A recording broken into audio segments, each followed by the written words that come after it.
Hello students, welcome to Physics Bouquet.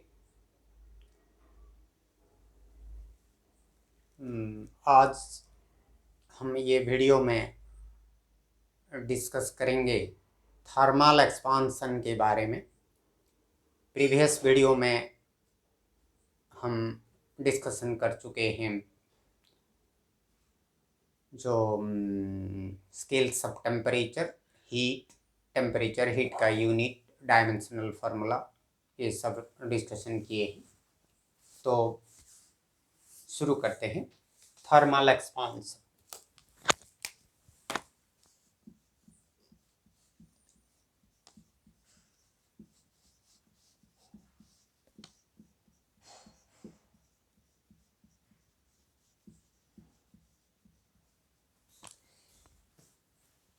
मतलब हम जब कोई ऑब्जेक्ट में टेम्परेचर इंक्रीज करेंगे, कोई ऑब्जेक्ट का टेम्परेचर एनहांस करेंगे, इंक्रीज करेंगे, उसको हीट अप्लाई करेंगे, तो वो टेम्परेचर के वजह से जो एक्सपांसन होगा उसको हम थर्मल एक्सपांसन बोलेंगे। Mainly we have three states of matter: solid, liquid and gas. There is another state, fourth state, वो प्लाज्मा स्टेट है।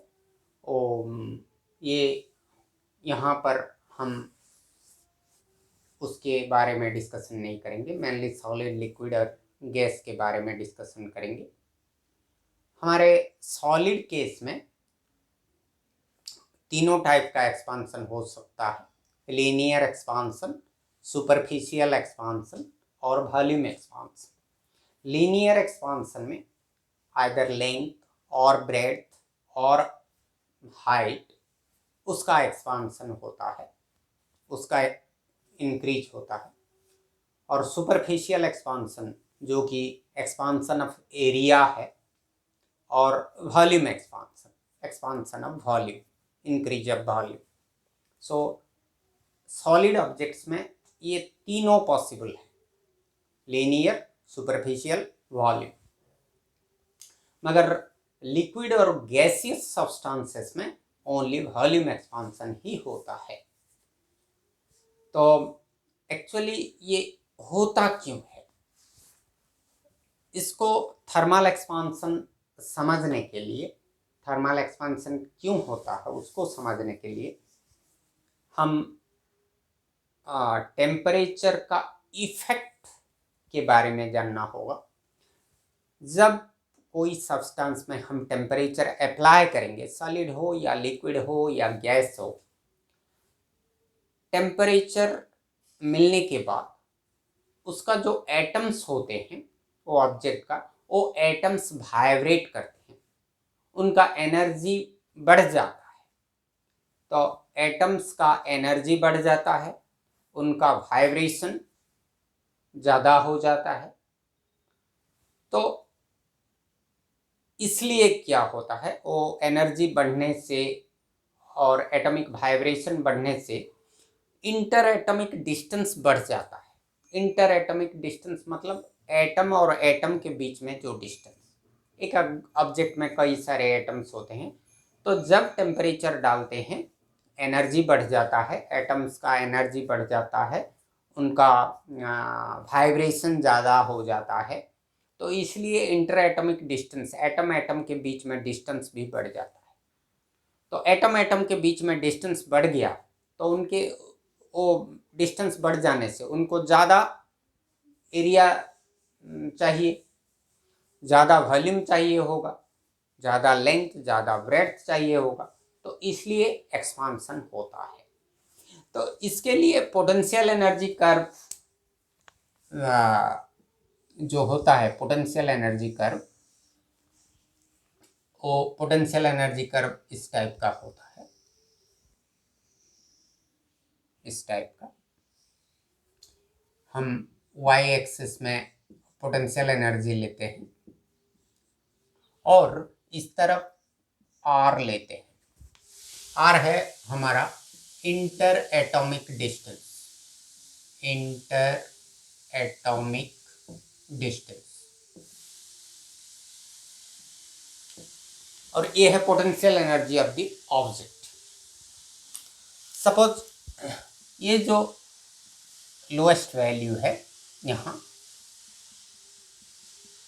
ये suppose inter atomic distance r0 है, और जब r0 में है इसका एनर्जी सपोज E0 है। हम टेम्परेचर जब अप्लाई करेंगे उसका इंटर एटॉमिक डिस्टेंस बढ़ जाएगा। क्यों बढ़ेगा? क्योंकि जब टेम्परेचर हम इंक्रीज करेंगे, सपोज यहाँ पर टेम्परेचर T0 था, तो T0 में इंटर एटॉमिक डिस्टेंस R0 था और ये E0। तो जब टेम्परेचर एनहांस हुआ, सपोज यहाँ पर टेम्परेचर T1 है, तो यहाँ ये जो करेस्पॉन्डिंग एनर्जी है ये सपोज E1 है। तो यहाँ ये पॉइंट सपोज A है, ये पॉइंट B है।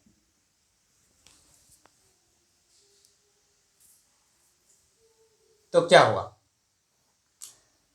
इंटर एटॉमिक डिस्टेंस बढ़ जाएगा।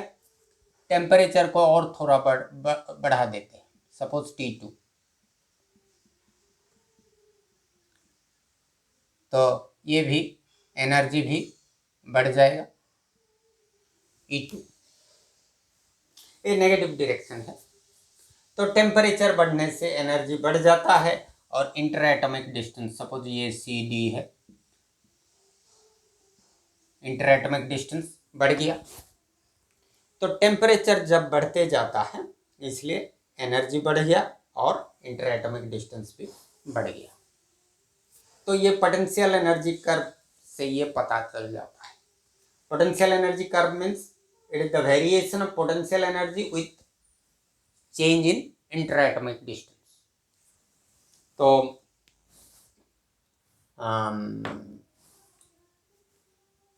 और एक चीज़ मैं बोलना चाहता हूँ कि हमारा सॉलिड ऑब्जेक्ट्स में इंटर एटॉमिक डिस्टेंस बहुत कम होता है, क्योंकि वहाँ वो टाइटली बाउंड होते हैं। मतलब वो जो फोर्स ऑफ इंटरेक्शन ज़्यादा होता है सॉलिड्स में, इसलिए वो पास पास होते हैं, इंटर एटॉमिक डिस्टेंस कम होता है। बट लिक्विड्स और गैसेस में इंटर एटॉमिक एटॉमिक इंटरेक्शन कम होता है, फोर्स ऑफ इंटरेक्शन, इसलिए वो ज़्यादा डिस्टेंस में होते हैं। और वहाँ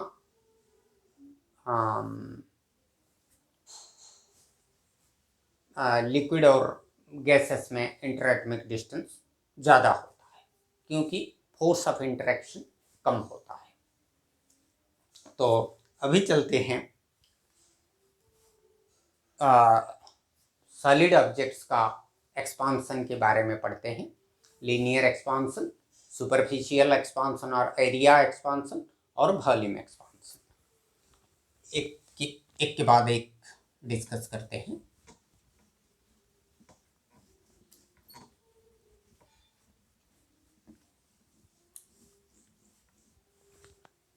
चलो पहले डिस्कस करते हैं लीनियर एक्सपांसन। लीनियर एक्सपांसन,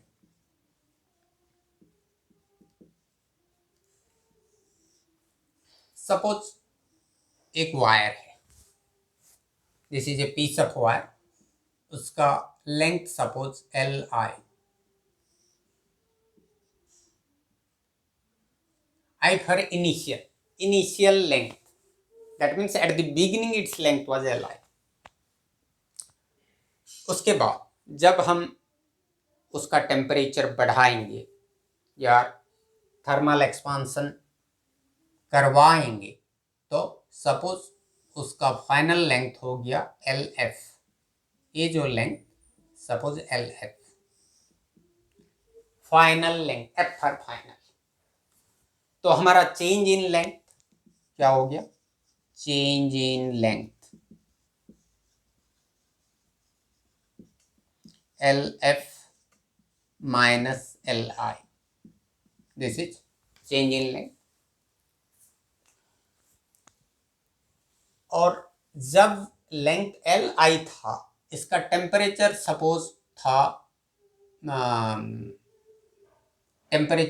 था थीटा आई, और जब लेंथ LF हो गया, इसका टेम्परेचर सपोज थीटा आई, थीटा है। कुछ ऑथर्स इसको TI और TF भी लिखते हैं, कैपिटल TI कैपिटल TF भी लिखते हैं, तो हम थीटा यूज कर रहे हैं। जब टेम्परेचर थीटा आई था, लेंथ LI था, जब टेम्परेचर थीटा F हो गया, लेंथ LF हो गया, तो चेंज इन टेम्परेचर हो गया, चेंज इन टेम्परेचर ये हो गया थीटा F माइनस थीटा आई। तो एक्सपेरिमेंटली ये हम देखे हैं कि experimentally it is seen that from experiment LF minus LI is directly proportional to theta F minus theta I। मतलब ये चेंज इन टेम्परेचर जितना ज्यादा होगा, चेंज इन लेंथ उतना ज्यादा होगा। चेंज इन टेम्परेचर मतलब सपोज ये टेम्परेचर 20 था, हम 30 किए, तो कुछ चेंज इन लेंथ होगा। सपोज ये 20 था, हम इसको 40 कर दिए, तो चेंज इन लेंथ ज्यादा होगा, क्योंकि डिफरेंस इन टेम्परेचर ज्यादा हो। तो LF minus LI is proportional to theta F minus theta I, and this LF minus LI is also proportional to original length। इसका ओरिजिनल लेंथ जितना ज़्यादा होगा, चेंज टेम्परेचर इंक्रीज करने से चेंज इन लेंथ भी उतना ज़्यादा होगा। सपोज ये 5 मीटर का वायर था, हम इसको 10 डिग्री सेंटीग्रेड बढ़वा दिए, 10 डिग्री सेंटीग्रेड टेम्परेचर बढ़ा, तो जितना चेंज इन लेंथ होगा, सपोज ये 10 मीटर होता और हम 10 डिग्री सेंटीग्रेड बढ़ाते, तो चेंज इन लेंथ ज़्यादा होता। तो ये हुआ इसका मीनिंग। तो ये दोनों को कंबाइन कर देंगे तो हमको क्या मिलेगा, LF minus LI proportional to multiplication of this LI into theta F minus theta I। Now ये जो प्रोपोर्शनलिटी सिंबल है उसको इक्वल टू सिंबल में कन्वर्ट कर लेते हैं। हेंस हमारा LF minus LI is equal to LI into theta F minus theta I। यहाँ पर एक प्रोपोर्शनलिटी कांस्टेंट मल्टीप्लाई कर, ये है प्रोपोर्शनलिटी कांस्टेंट, प्रोपोर्शनलिटी कांस्टेंट। ये सिंबल है अल्फा, और ये अल्फा को एक नाम दिया गया है। ये अल्फा को बोलते हैं coefficient of linear expansion, coefficient of linear expansion.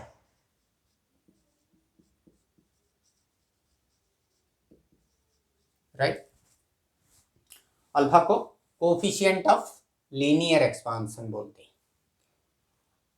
तो ये सपोज इक्वेशन 1 हुआ। इसको हम थोड़ा मैथमेटिकल मैनिपुलेशन करके लिख सकते हैं।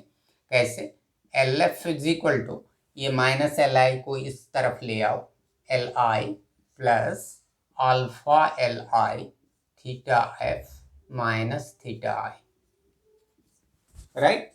और LF इज इक्वल टू, यहाँ LI कमन ले जाओ, LI ब्रैकेट के अंदर 1 plus alpha theta F minus theta I,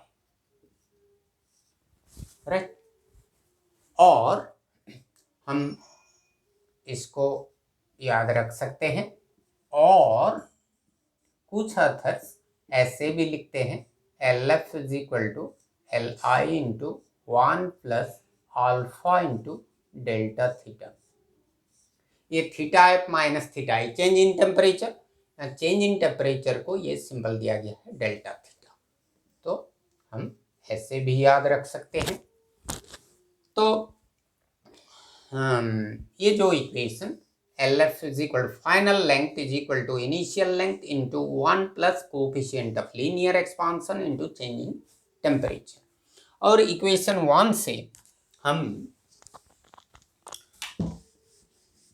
equation 1 जो है, यहाँ इक्वेशन 1 से देखो अल्फा इज इक्वल टू कितना होता है, ये equation alpha is equal to LF minus LI divided by LI into theta F minus theta I, right. मतलब change in length alpha is equal to change in length LF minus LI change in length. जैसे theta F minus theta is delta theta, LF minus LI is delta L by LI into theta F minus theta I, इसको delta theta. So alpha is equal to change in length bye original length into change in temperature, right. तो ये coefficient of linear expansion का definition इससे बन जाएगा। क्या होगा definition, हमको ये याद रखना होगा न्यूमेरिकल प्रॉब्लम सॉल्व करने के लिए। तो इसका डेफिनेशन को जाते हैं। डेफिनेशन में क्या आता है, देखो यहाँ इफ हमारा LI को 1 लेंगे, मतलब इनिशियल लेंथ 1 लेंगे, 1 मीटर या 1 सेंटीमीटर व 1 मिलीमीटर जो भी, और डेल्टा थीटा को 1 लेंगे, डिग्री सेंटीग्रेड और डिग्री केल्विन जो भी हो, यूनिट। तो हमारा अल्फा क्या होगा, चेंज इन लेंथ के साथ इक्वल होगा, ये 1 तो alpha is equal to delta L। मतलब coefficient of linear expansion is equal to change in length. कब होता है, जब ओरिजिनल लेंथ यूनिटी होता है और चेंज इन टेम्परेचर भी यूनिटी होता है।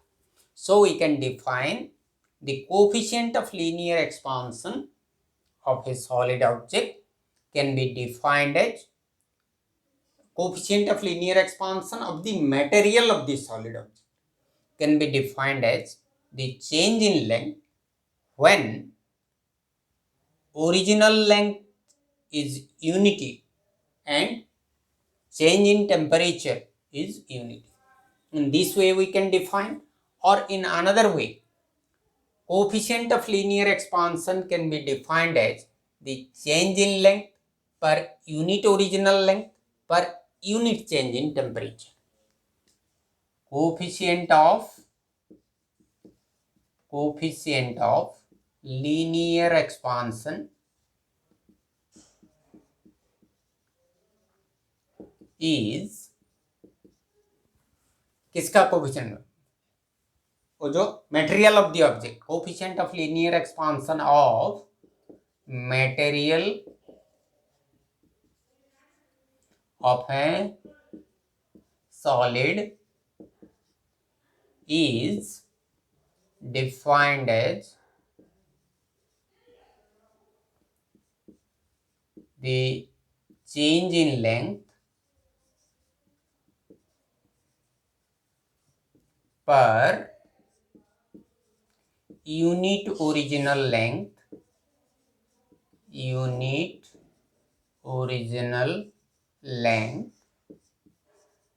per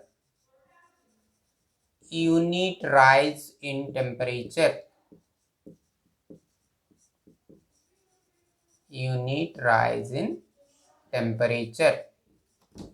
राइट, ये है डेफिनेशन। और एक चीज, ये जो कोफिशिएंट ऑफ लीनियर एक्सपांशन, इसका यूनिट क्या होगा?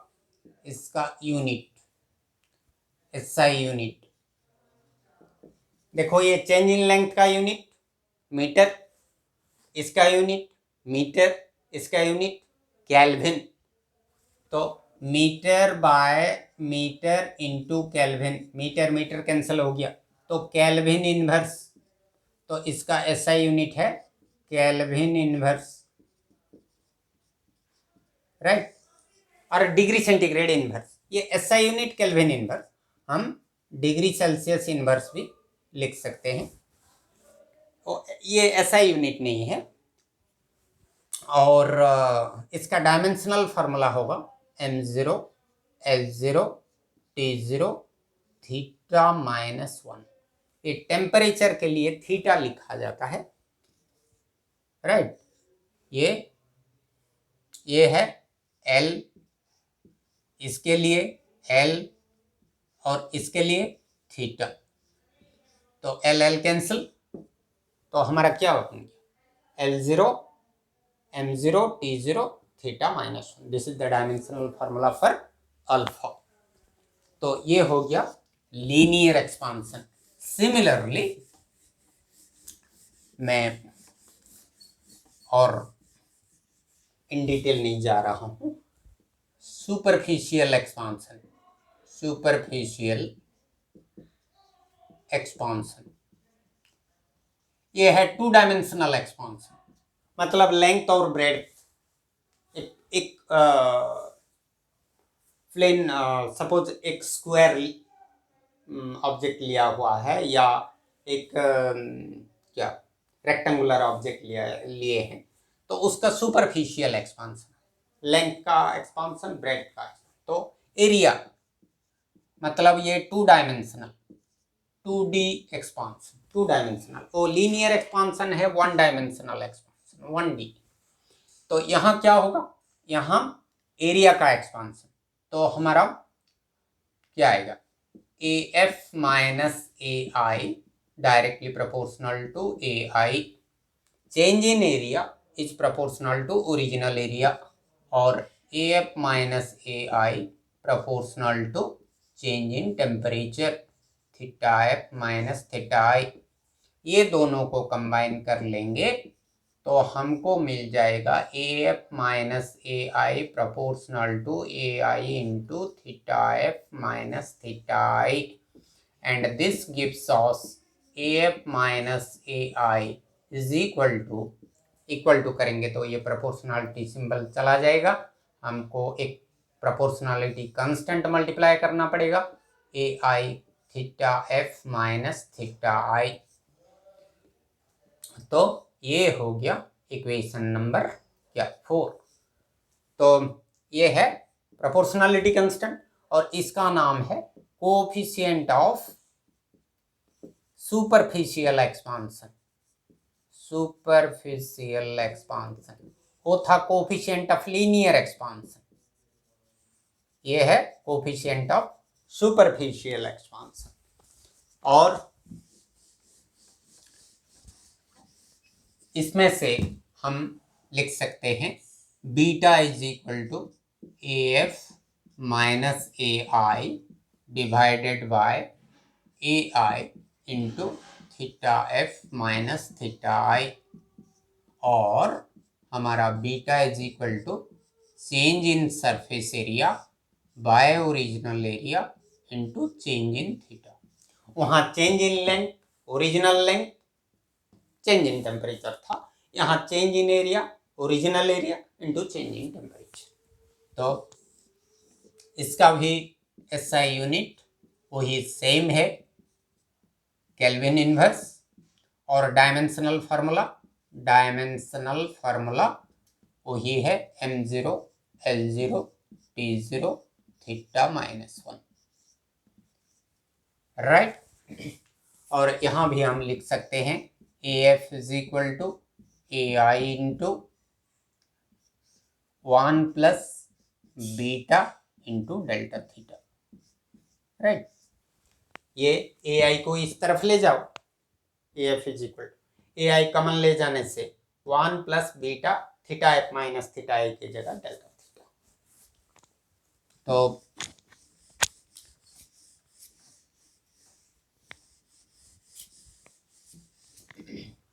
सिमिलरली वॉल्यूम एक्सपांशन के लिए वॉल्यूम एक्सपांशन, यहाँ लेंथ ब्रेड्थ हाइट सबका expansion, 3 dimensional expansion, 3D expansion. तो यहाँ हम coefficient of volume expansion gamma लेते हैं। ये coefficient of volume expansion, volume expansion, तो ये क्या होगा बच्चों, gamma is equal to delta V by VI into delta theta. Change in volume by original volume into change in temperature. और हम लिख सकते हैं final volume is equal to original volume into 1 plus gamma delta theta. Correct, ये है formula. तो ये video में इतना ही। नेक्स्ट वीडियो में हम एक रिलेशन निकालेंगे, अल्फा बीटा और गामा के बीच में एक रिलेशन निकालेंगे, कुछ न्यूमेरिकल प्रॉब्लम सॉल्व करेंगे। तो आज के लिए इतना ही। और ये गामा बीटा अल्फा सबका यूनिट सेम है, सबका डायमेंशनल फार्मूला सेम है। ओके, ये वीडियो में इतना। तो up to next video, bye.